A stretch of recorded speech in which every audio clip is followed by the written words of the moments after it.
Your tongue is something that is a blessing from the Lord. Your tongue is something that is a spiritual barometer. A man who cannot control his tongue lacks self-control.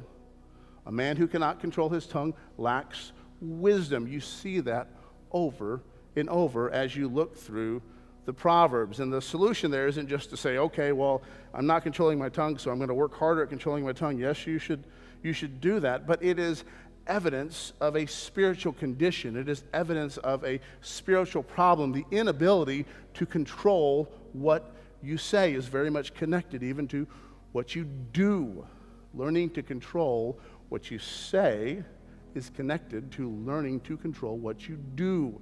James gives us this understanding. I won't read the whole passage, but that idea is very much contained there in James chapter 3. But James 3, 5 and 6 says, "So also the tongue is a small member, yet it boasts of great things. How great a forest is set ablaze by a small fire. And a tongue is a fire, a world of unrighteousness. The tongue is set among our members, staining the whole body, setting on fire the entire course of life, and set on fire by hell." You were given your tongue, you were given the ability to speak for the purpose of glorifying God. Have you thought about that? Have you thought about that?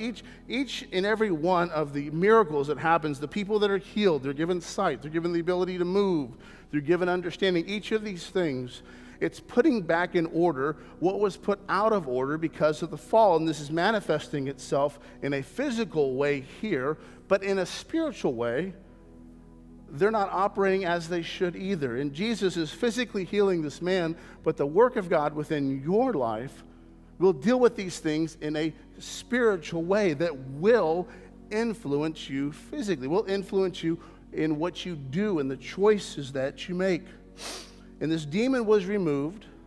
This demon's exorcise is removed by the power of Christ, and this man is now able to speak. He's able to speak for the glory of God. He's able to speak because God had made him for that purpose. God had given him a tongue whereby he could speak and God could be glorified. That's the purpose of your tongue. That's the purpose of your ability to speak, that you would use it in a way that glorifies God.